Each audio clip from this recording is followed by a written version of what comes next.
Hey guys, thank you for joining our exciting episode of YOML. Today we're on Reflection 184. We're on a brand new book. We concluded part two yesterday. So on a new book, I'll let Chris introduce the book and his reflection. Yeah, so we're on book 184. This book that we're going to be talking about today is a book called Legacy: What the All Blacks Can Teach Us About Business and Life by the author James Kerr. Do you know what the All Blacks are? No. It's New Zealand's rugby team, their national rugby team. So like New Zealand is like the mecca of rugby. That, and I feel like South Africa or something like that. Those are probably like the two biggest rugby So name of the powerhouses. team? Yeah, the name of the team, the nickname of the team. They're called the All Blacks. They have a really unique culture. They do the haka. You ever heard of the haka? No, Oh foreign to man. me. So the haka All Blacks. It's a dance that you do. It's really intimidating.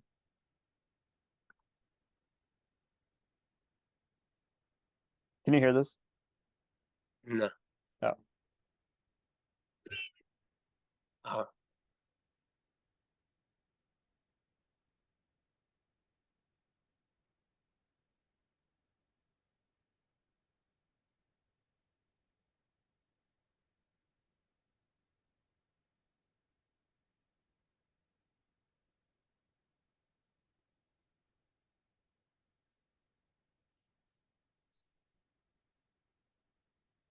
So they do the haka, their famous dance. It's like a ritual, like a tribal song. They do this to intimidate, their opponent before like matches, and also to like, you know, their cultural, it's a symbol of their culture. Anyway, so the New Zealand rugby team is called the All Blacks, and they're incredibly successful. They have an incredible culture. This book is a deep dive into the All Blacks culture, how they came to be, and what's at the heart of great leaders and things like that. As champions do extra. They sweep the sheds, they follow the spearhead, and keep a blue head. And their ancestors, they are good ancestors and plant trees you'll never see. He talks about all these different themes throughout the book about what is a great leader and what they can teach. And then he talks about the All Blacks and how they do stuff. But it's very more general topics around culture, right? And building a great culture. It's a really good book. So I actually start. So the reflection title is Pass the Ball.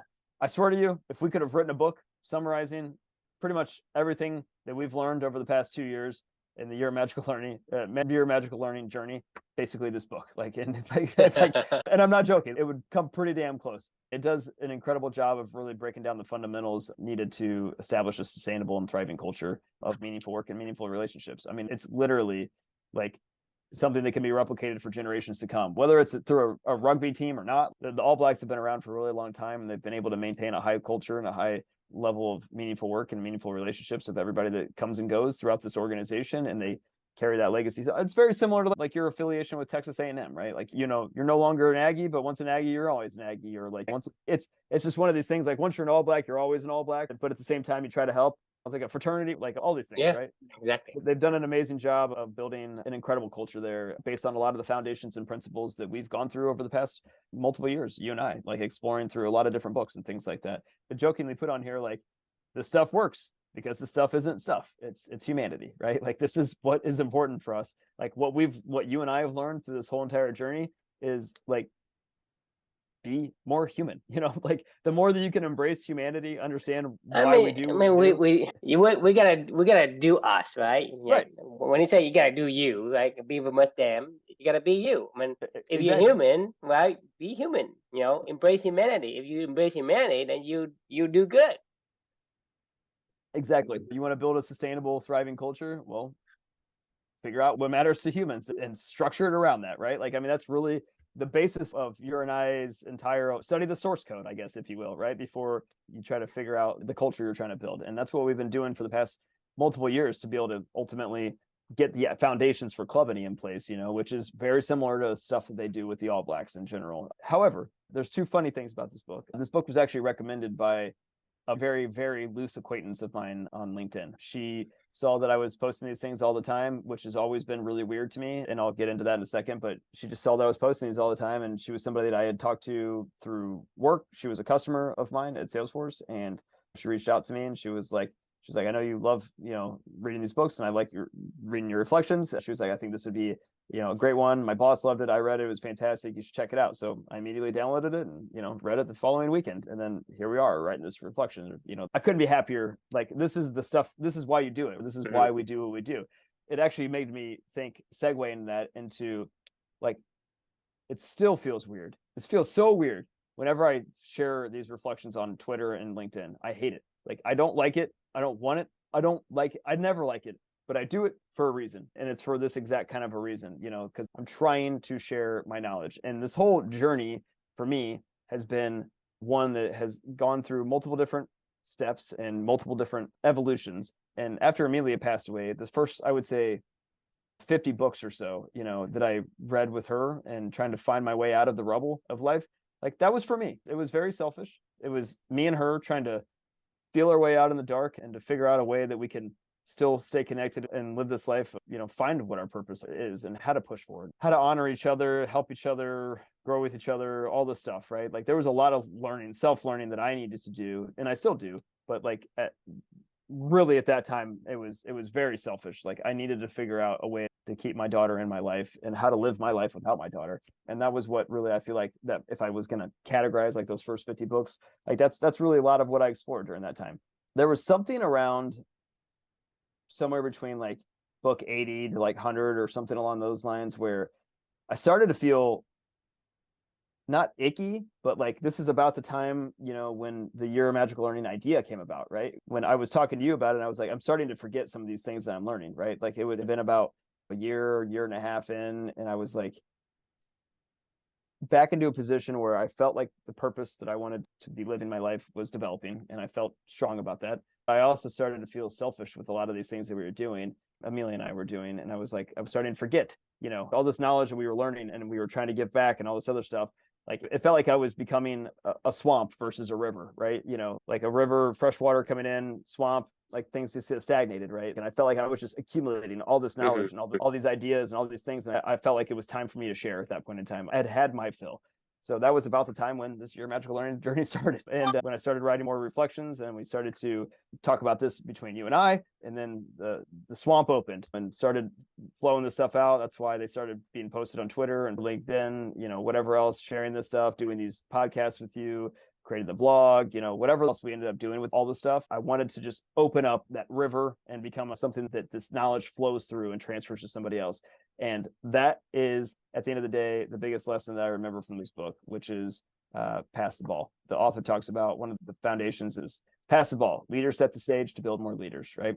And you and I, we are trying to build a culture of people that are leaders of themselves to go find meaningful work and build meaningful relationships of what they do every single day. That's what this work is about. That's what the purpose of this is. That's what the hero's journey says, share the elixir, right? Pass the ball. Eventually, at a certain point in time, when you find what you want to find and you're on that purpose-driven life, like, you got to help others, and you got to help others to find their own path and set the stage for leaders to build other leaders. Be a gardener, not a Moses. Same themes that we've heard throughout a lot of other different books, a lot of the other different lessons that we've talked about. It just kept getting repeated back over and over in my head here. Kept thinking, pass the ball. It's time to pass the ball. That's what I was thinking about with this book. I officially feel like you and I, through our work right now, are passing the ball, and I couldn't be happier. If we can help anybody, that's fantastic. And if they can help somebody, that's even more fantastic. And then 7 generations down the road, who the hell knows where we're all going with all this stuff, but the goal is pass the ball, right? So once you've had your fill, pass it on. I'll pause there. Love to get your thoughts. All right. So, I mean, I know you're sick of me saying this, but the beaver must dam. Right. And so we as human must embrace humanity.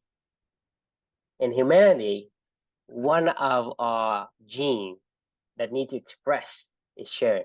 This is how we become the apex predator of this, of our world today. Is we share our knowledge with others. We share people how to fish. So go back to a year ago when I read the book While We Sleep, and I keep referencing While We Sleep and this and that. I was like, go on and on about this stupid book, according to other people.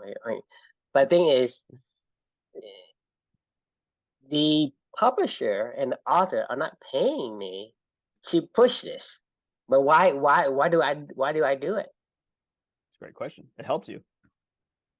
No, it because that's what I was made to do. I'm a human person.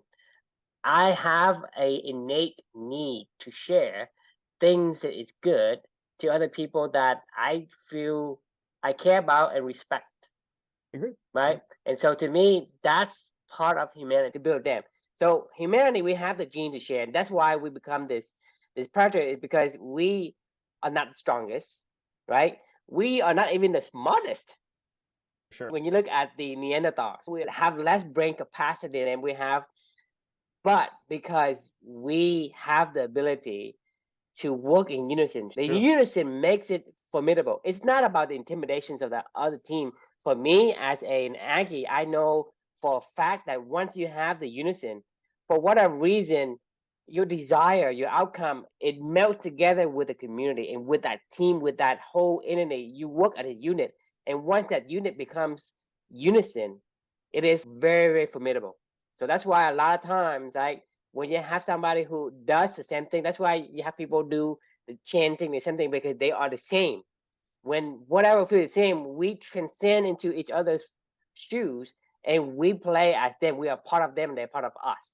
And that creates this formidable organization, team, whatever that you want to call, right? So for me, that's a trait that humans have, that the current human, because you know how we pass on the genes. So the gene that allows you to survive because you work in unison with the other members of your tribe and you were able to take down the woolly mammoth, right? You didn't starve to death. So you work, so that gene that happens to be in those group of people starts to spread, and the gene that in the people that didn't have that gene start to die out. So the current legacy of humanity is the people that has the gene that wants to be able to work together and wants to connect. That's why for us as a company, meaningful relationship is so important. It is so, like I asked you before, if you are able to make $1 trillion, and even you got $1 trillion in the bank, but you can't tell anyone, you can't do it because you help people when you find out you can't do anything, right? You can't tell anyone. To you, is it worth it? And most of the time, most people ask me, it's not worth it because I want to tell. I want to have the positive emotions of somebody say, hey, I'm happy this and that, whatever. That's what we are desiring for ourselves. So humanity is that gene in ourselves that needs to have the ability to share. Talking about like Texas A&M, for example, the school and the culture never ever tells us to go and recruit people.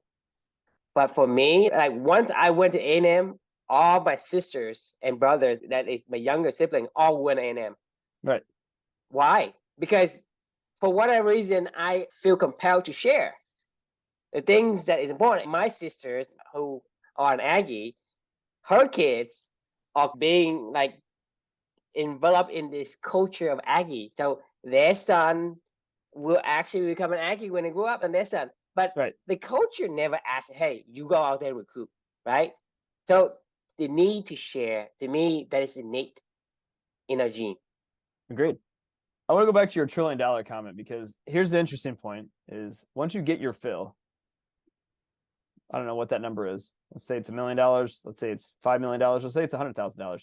Like it's whenever you hit that tipping point, like when you're like, this feels gross now. Like this, I'm not going to stop collecting because like whatever got me here is what got me here. I want to share. Like, like there's just some tipping point. It's the diminishing returns, right?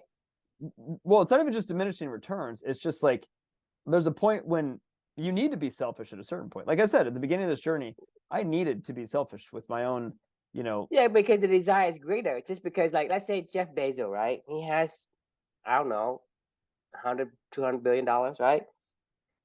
What does he need the money for? He doesn't. He doesn't. Because the thing is, for him, like, you want to buy a yacht, he can buy a yacht, right? And then he has $1 billion now, has $100 billion. Okay, what else can I buy? Right. It's not the money that he wants. Right. It is the feeling. Why you buy a drill, right? It's because you want to put a hole in the wall. Why you want to put a hole in the wall? Because you want to put pictures on there. Why you want to put pictures on the wall, right? So it's the same thing. It's your money, right? Your money that you accumulate. It's not your desire. Desire is what that money can buy. And once you have enough money to can buy, you have your fill, quote unquote, there's nothing else to buy. I mean, once you've learned, as we both know, this is at the core of Clubany. Literally, one of our core values is we don't know anything. And I truly believe that, except for one thing. I truly believe that I know myself. And that's probably the most important thing. You can never, as long as you know yourself, like that's the one thing I'll say you can have, or sorry, not know yourself. You know how you feel every single day. Like you either know if you feel good or you feel bad, if you feel aligned or you don't feel aligned, if you feel like you're moving in the right direction or you're not moving in the right direction in life. Like that stuff, nobody can tell you how you feel or not, right? But everything else, like it's open to complete interpretation. But knowing that sits at the core of Clubany. Like I'm not going to pretend like you and I don't know anything, right? Like we've certainly have learned and explored a lot of topics on this entire journey.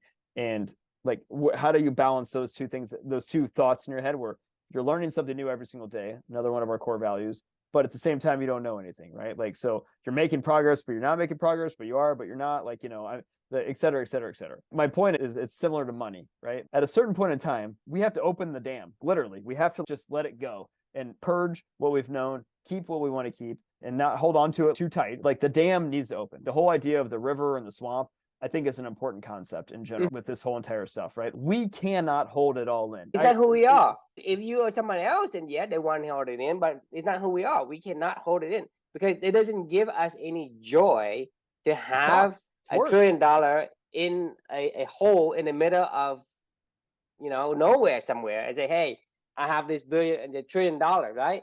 It's about you say, hey, how I'm going to make myself feel positive with this money. I'm going to buy a yacht, right? I'm going to bring in a bunch of people to go in there, or you're going to help people, or you can do. Right. So that's the point, is that our nature, our DNA need to be expressed. And that is to share, to pass the ball, like you said, right? Dude, it was torturous. It was torturous. When I would, I don't know, you could see it in my face. I would come to you every single day after I wrote one of these things, and I was like, I want to talk about what I wrote. And you're like, well, all right, let's talk about it. But like, and we were talking about other topics, but I'm like, I want to talk about what I just wrote today because I just wanted to share, because I thought this was a really interesting idea or whatever. It was torturing me to like not be able to even though I was writing these things, I still wanted to talk about it with somebody else. Like that's why we've done this for so long, and that's why we're going to continue. Because it's human nature, and you're human. You have innate compost.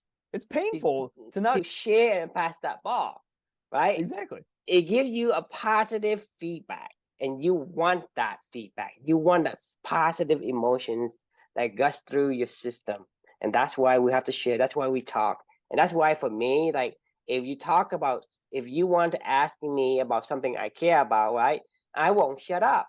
But if you ask me something I don't, then there's nothing I can say that I could probably can utter 2 words. 100%. So back to what I said, people must stand, and human must be, must embrace humanity, whatever that humanity means. It's one of the memory palace, moonwalking with Einstein, moments from this journey that I will always remember is from the book The Righteous Mind by Jonathan Haidt.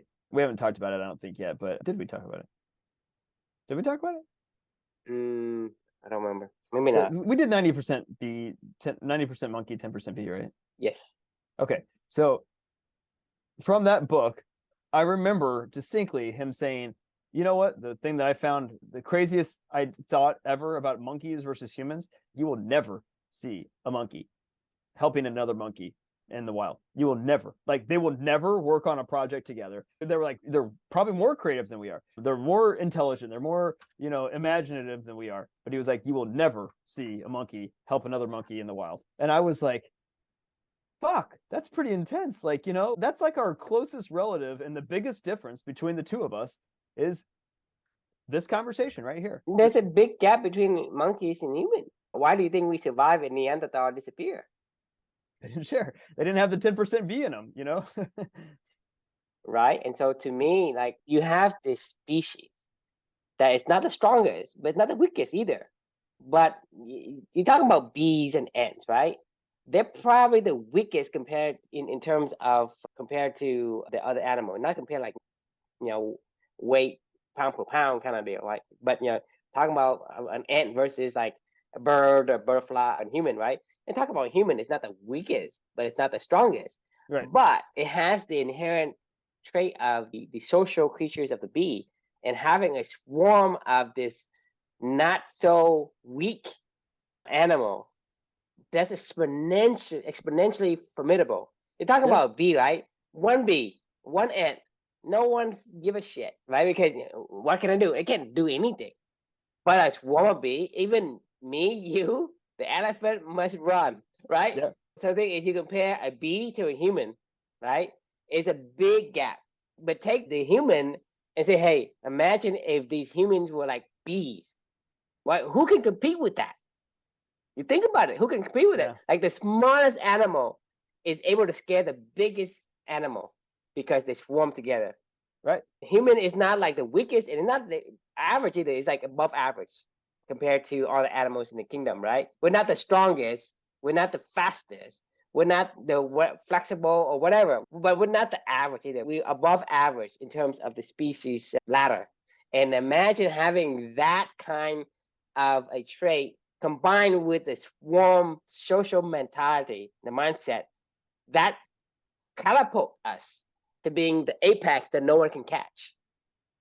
I mean, 100%. I mean, this idea of helping each other, like it's ironic because, and we talked about this with the selfish gene too. It's like ironic when you think of the selfish gene, you think of, oh, well, like you should be like a monkey. It should all just be about yourself. Well, helping each other is all about ourselves. I mean, that is like it's like this is why reason and logic doesn't make sense sometimes. Like when people focus on only logic and reason, like there's logically speaking, like it doesn't logic make isn't really logic, right? Logic is right. based on what I think is probable. So when people say, when you say, hey, I'm going to retreat in the opposite direction, or I'm going to advance, right? You advance in the opposite direction or you retreat. It's perspective. So when you plant some, let's say you go and you plant rice, you walk backward. You don't walk forward. When you plant rice? Yes, you have your rice that comes out, it has stalk, and you want to put them into the rice paddy. You don't walk forward. How would you plant it? You walk forward. What do you mean? How would you plant if you walk forward? You plant and you walk forward. You walk over it. Wait, why do you have to walk over? I mean, like no, you walk backwards. Easier. On it, if you would you have to step on it if you? Let's say I have a plant, right?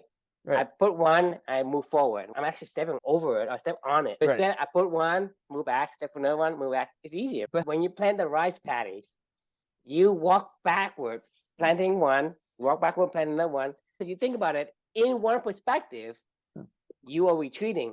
But in the other perspective, you are advancing because you have one, now you have two, now you have three. So you're advancing in the other perspective, meaning more rice stock has been planted in the paddies when I'm walking backward. So it all depends on perspective. And so the thing is, when we're talking about like this logic, right? This logic is like what we know, what we see, and from what direction we're looking at. It's what you see is all there is, right? Exactly. I mean, it's yeah, for sure. Talking about like the selfish gene, right? What we do, because the thing is, you think about it, to be selfish is I want to be able to survive. I want to eat, right? So do you think in a way that, hey, if I were to go out there and try to hunt a woolly mammoth, the chance of the woolly mammoth going to trample over me and hook me with one of these tusks is very likely, and I won't even get to kill someone. I probably starve to death, right? But the even more selfish gene is, hey, if I were to collaborate with the people around me, be able to surround this mammoth, kill it, divide it, I get a piece. That's even more selfish. You think about it, right? That's a 100%. Selfish gene doing. Yeah, right. Because you think things through and say, well, in order for me to be the most selfish, the most efficient at being selfish, I need to collaborate. Right. So a lot of people, their logic isn't logical because they are missing some of the vital ingredients, or the universe magic is what I would call it, like, because the universe doesn't follow any rules. It just follows whatever naturally gets you to the outcomes you want to get to, which is survive. But you think about it, monkeys don't do it. I know. Well, also why the monkeys haven't yet. To be fair, yet. A bright bulb light over over the monkey's head. Say, maybe we should do this. And then maybe they could, be the Planets of the Apes kind of movie come to life, right? Yeah, I mean, No one knows. But the point is, we have that gene for whatever reason. right. Randomly, we stumble on that gene and we use it for our own selfish. Because, like, for me, is if I want to survive, and I know because I have, I guess, the evolutionary changes that needs to give me the ability to kind of project into the future and think through different scenarios and simulate in my head and say, well, if I do myself, right, then I would die. Likely I won't able to hunt one and eat and be starved to death or get killed and get maimed by the animals I'm hunting. Or I can go and collaborate with these people, with the other people around me, and have a greater chance and have some of the share of the meat. Because that's a complex thinking. It's a complex thought, right? So animals may have it, but a lot of time, like bees, they have the instinct, but they don't have the complexity to think through the scenarios and simulate it, right? Providence and thinking about the future, they do, but they don't have the complexity for us to get. Because for us, like, we can simulate through and say, well, this one option is good, this option is bad, option whatever. Or But rethink. as far as all the information I have thus far, that's what kind of points me to as far as the most reasonable, most probable outcome of how we become the apex animal in the kingdom. Pass the ball. That's how you do it. I mean, keep people, keep meaningful work, meaningful relationships. Like that's how you do it. Meaningful relationship, right? The thing is, those two are like the yin and yang. You have to have them both, and you have to work in unison. But that's what we live for. It's not about like the money or anything. If you have no one else that lives with you, but you think about, hey, let's assume that you're the only person left in the universe, in the world, right? Life is torture. Yeah. You're not able to express yourself. Just like we're talking about, don't be a donkey in the shed. Well, don't be a human alone. That's a Think good about point. it. Like, Don't be human alone, because you look at all the people that ever have any regrets, right? When they're in their deathbed, right? This is the most regret they have. Yeah, I wish I would have If said they I'm are sorry. afraid, we need to have that ability to connect with another person, because that's how we came to be. This 100%. I just finished this book last week called The 5 Invitations, which is about learning about what death can teach us about living a full life. The guy was the proprietor of the Zen Hospice Project in San Francisco. He ran a hospice. It was like a Buddhist hospice. This was like stories of him helping people to die and to transition off into the world, and kind of the biggest lessons that he's learned from people over the years in terms of what you can learn from that process and things they regret. Right.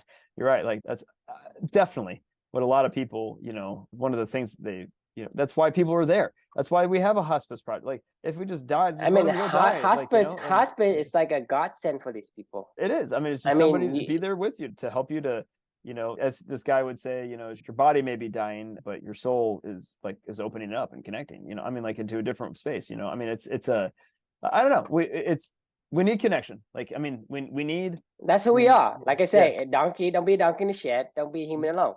I agree. I think it's a good place to end for the day. A fun conversation as always. The question we can leave for you all is, if you've had your fill, how are you passing the ball on to others? So definitely. We do that every day. If you're a normal human, you do that every day. You should be. If you're not, then you should be. Well, thanks for joining us, and look forward to seeing you all tomorrow. All right. Good night.